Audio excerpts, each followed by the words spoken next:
Judges 1-2. Israel fights the remaining Canaanites. After the death of Joshua, the Israelites asked the Lord, "Who of us is to go up first to fight against the Canaanites?" The Lord answered, "Judah shall go up. I have given the land into their hands." The men of Judah then said to the Simonites, their fellow Israelites, "Come up with us into the territory allotted to us to fight against the Canaanites. We in turn will go with you into yours." So the Simonites went with them. When Judah attacked, the Lord gave the Canaanites and Perizzites into their hands, and they struck down 10,000 men at Bezek. It was there that they found Adoni-Bezek and fought against him, putting to rout the Canaanites and Perizzites. Adoni-Bezek fled, but they chased him and caught him, and cut off his thumbs and big toes. Then Adoni-Bezek said, 70 kings with their thumbs and big toes cut off have picked up scraps under my table. Now God has paid me back for what I did to them. They brought him to Jerusalem, and he died there.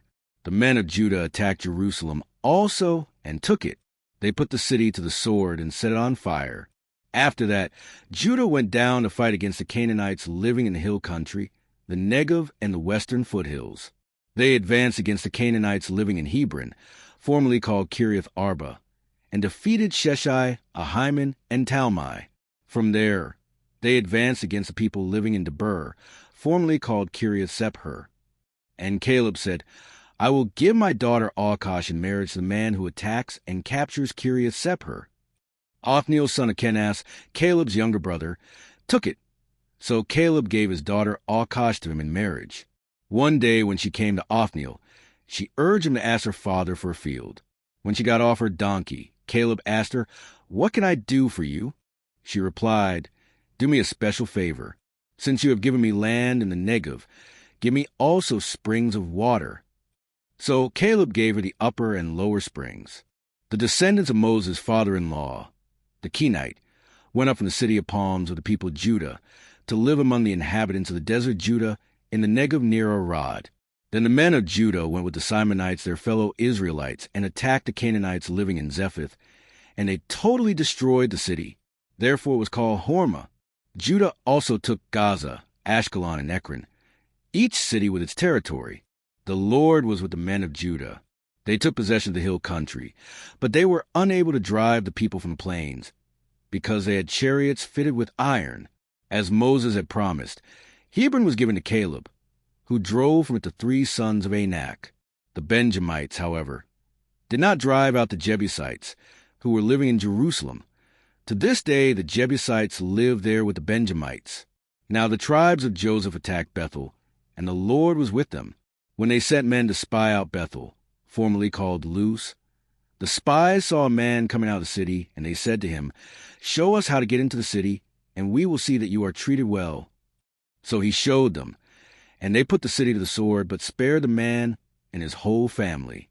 He then went to the land of the Hittites, where he built a city and called it Luz, which is its name to this day. But Manasseh did not drive out the people of Bethshan, or Tanakh, or Dor, or Iblim, or Megiddo, and their surrounding settlements, for the Canaanites were determined to live in that land. When Israel became strong, they pressed the Canaanites into forced labor, but never drove them out completely. Nor did Ephraim drive out the Canaanites living in Gezer, but the Canaanites continued to live there among them. Neither did Zebulun drive out the Canaanites living in Kitron or Nahalo. So these Canaanites lived among them, but Zebulun did subject them to forced labor. Nor did Asher drive out those living in Akko or Sidon or Olib or Achzib or Helbah or Aphek or Rehob. The Asherites lived among the Canaanite inhabitants of the land, because they did not drive them out. Neither did Naphtali drive out those living in Beth Shemesh or Bethanath. But the Naphtalites too lived among the Canaanite inhabitants of the land, and those living in Beth Shemesh and Bethanath became forced laborers for them. The Amorites confined the Danites to the hill country, not allowing them to come down into the plain.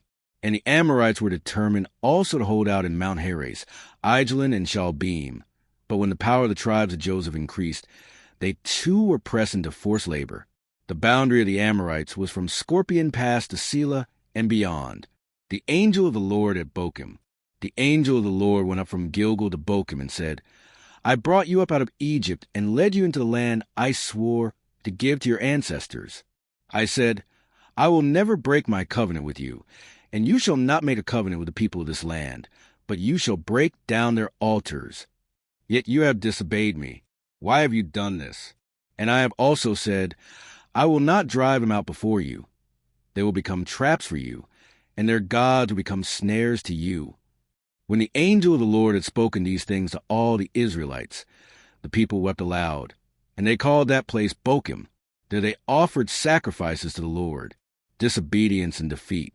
After Joshua had dismissed the Israelites, they went to take possession of the land, each to their own inheritance. The people served the Lord throughout the lifetime of Joshua and of the elders who outlived him, and who had seen all the great things the Lord had done for Israel.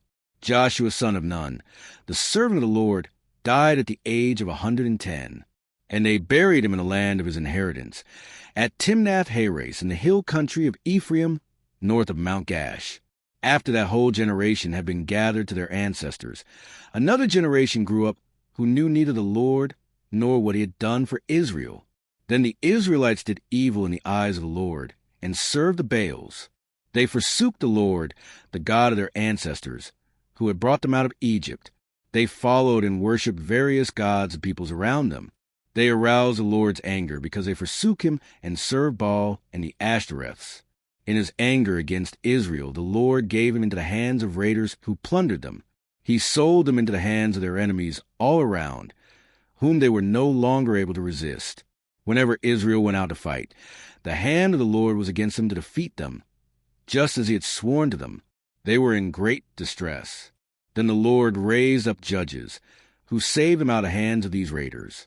Yet they would not listen to their judges, but prostituted themselves to other gods and worshipped them. They quickly turned from the ways of their ancestors, who had been obedient to the Lord's commands. Whenever the Lord raised up a judge for them, he was with the judge and saved them out of the hands of their enemies, as long as the judge lived. For the Lord relented because of their groaning under those who oppressed and afflicted them. But when the judge died, the people returned to ways even more corrupt than those of their ancestors, following other gods and serving and worshiping them. They refused to give up their evil practices and stubborn ways. Therefore the Lord was very angry with Israel and said, Because this nation has violated the covenant I ordained for their ancestors and has not listened to me, I will no longer drive out before them any of the nations Joshua left when he died. I will use them to test Israel and see whether they will keep the way of the Lord and walk in it as their ancestors did. The Lord had allowed those nations to remain. He did not drive them out at once by giving them into the hands of Joshua.